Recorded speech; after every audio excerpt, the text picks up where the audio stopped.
Hi there, everyone. It is so good to see you. Welcome to KREM 2 News at noon. I'm Brandon T. Jones, filling in for Laura today.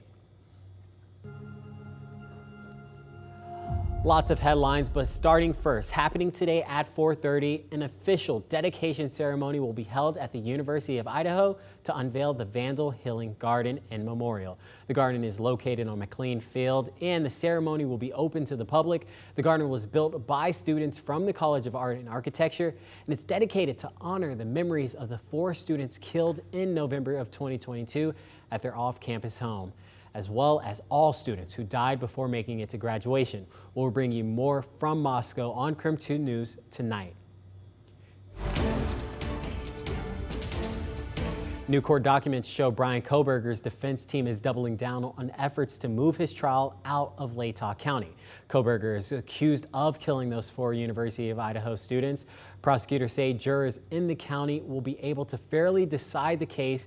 The defense disagrees, the time referencing a phone survey that asked people what would happen if Khoberger was found not guilty. Documents show one response said, quote, "They burned the courthouse down." Another said, quote, "They probably find him and kill him."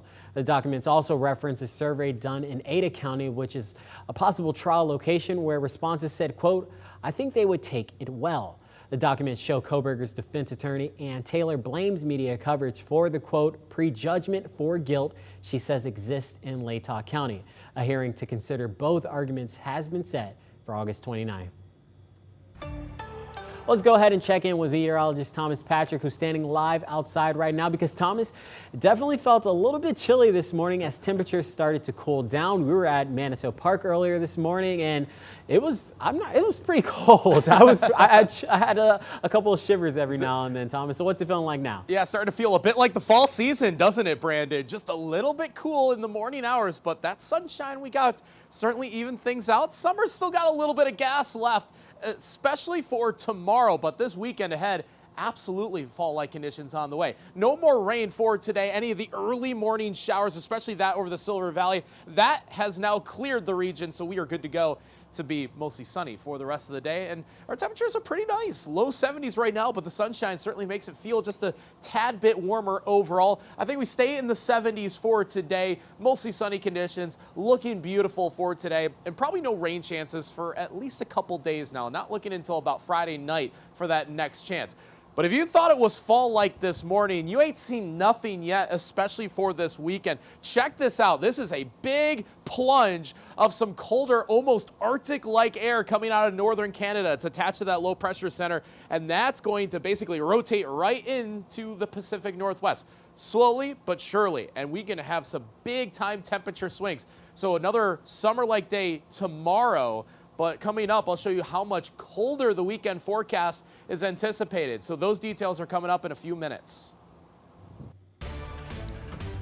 Well, we certainly appreciate that information, Thomas. Now let's go ahead and talk about the Washington primary. Spokane County has certified its primary election results along with all other counties across Washington state. There are several highly contested races we've been keeping an eye on. So first up, to the race to replace Kathy McMorris Rodgers in Congress. Republican Michael Baumgartner is leading the candidates right now with 28% of the votes, and advancing along with Baumgartner is Democrat Kamala Conroy. She received about 18%. Now to the race for District 4. This seat is currently held by Dan Newhouse. The results show Newhouse is in second place with 23% of the vote. Leading the race is Republican Jarrett Sessler. Sessler and Newhouse will now face off in the general election. In the race for governor, it appears State Attorney General Bob Ferguson will face Dave Reichert in the general election. Ferguson is receiving about 45% of the vote to Reichert's 27%. Another race where we're keeping a close eye on is the State Commissioner of Public Lands position, which has been too close to call at this point. So let's go ahead and take a look at where those results currently stand. Jamie Herrera Butler secured 22% of the vote statewide. However, it's still not clear who is in second and who will be on the November ballot along with Herrera Butler. Dave Upthegrove is ahead of Sue Kill Peterson by less than 100 votes. And by the state's guidelines, this race will go to a recount. The state will certify the race on Friday. Minnesota Governor Tim Walz will take the stage tonight when he accepts the party's nomination to be vice president at the Democratic National Convention. Caroline Cummings is in Chicago with more. We are ready for a President Kamala Harris. Former President Barack Obama gave a rousing endorsement of Vice President Kamala Harris on night 2 of the Democratic National Convention, while also taking swipes at former President Donald Trump. There's the childish nicknames, the crazy conspiracy theories, this weird obsession with crowd sizes. The 44th president was introduced by his wife, former First Lady Michelle Obama, who had a message for America. Hope is making a comeback. She, too, delivered a scathing criticism of her husband's successor. His limited, narrow view of the world made him feel threatened by the existence of two hard-working, highly educated, successful people who happen to be black. Who's going to tell him that the job he's currently seeking might just be one of those black jobs? Earlier, second gentleman Doug Emhoff shared personal stories about his wife, who appeared with running mate Minnesota Governor Tim Walz from their rally in Wisconsin. Kamala is a joyful warrior. It's doing for her country what she has always done for the people that she loves. Tonight, former President Bill Clinton and former House Speaker Nancy Pelosi will take the stage before Tim Walz officially accepts his party's nomination.